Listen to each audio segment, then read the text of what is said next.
Here, let's start with the national debt. A lot of people are very concerned about it where they never paid attention before.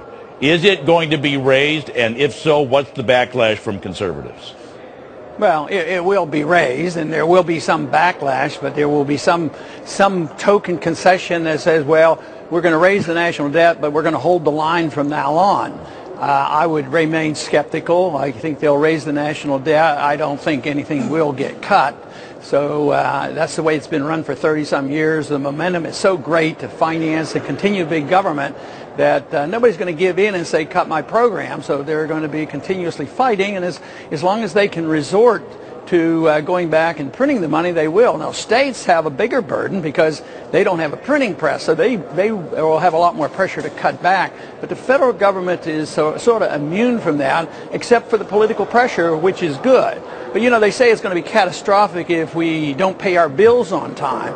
But it's going to be catastrophic if we continue to do what we're doing. And if we don't pay our bills on time, the only people who suffer are the people who are receiving, they're on the dole. They're getting stuff from us. So I don't worry about that as much. I worry more about a catastrophic event if we continue to do what we're doing. How are you going to vote on it? Well, I won't vote to raise the national debt. You know, even if they make some token promises, I've heard that too often in the past. So I don't vote for any of the spending, so hardly should I be responsible to raise the debt limit.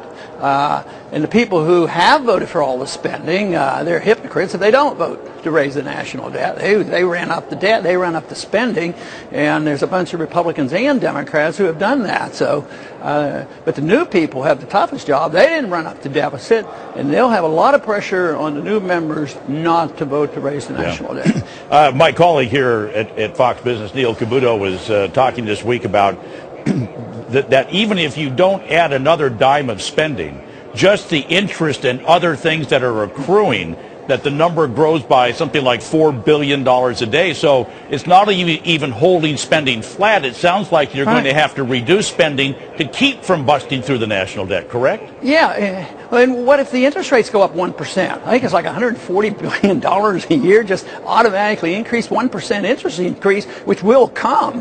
See, the government's out of control and the finances is out of control. So, you know, pretending that you're going to cut $100 billion and not even do it, it's tokenism. I mean, we need some radical changes. But Congressman, you've impressed everybody with your matter-of-factness about things, and if I promise to you that I'm going to do certain things for you, and then I come into your office with my tail between my legs, going, well, but I've got 20 excuses here, you're not going to be real happy with me. So you're saying the Congress is not going to do well with their excuses? Is that what you're saying? Yeah, that they're making excuses that they thought the people thought that they were making promises that they would cut $100 billion in spending.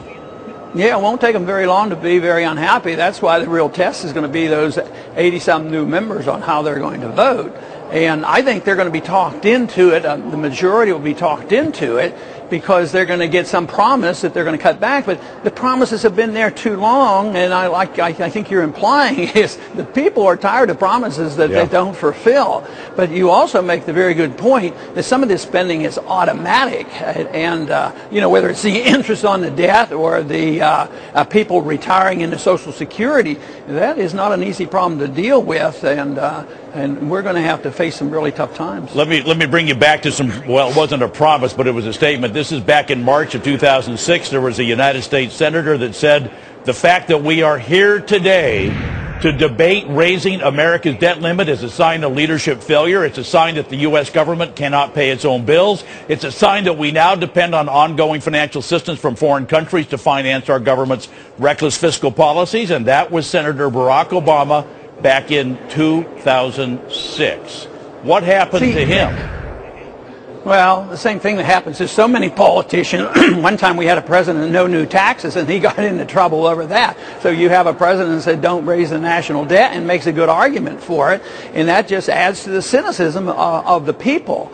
But I keep arguing that we're concentrating on the budget, but it's a little bit bigger problem than that. I think it's the nature of government that has to be addressed. And as long as we assume that we can take care of people cradle to grave and that we can run our military operations around the world and be the policeman, I mean, it's just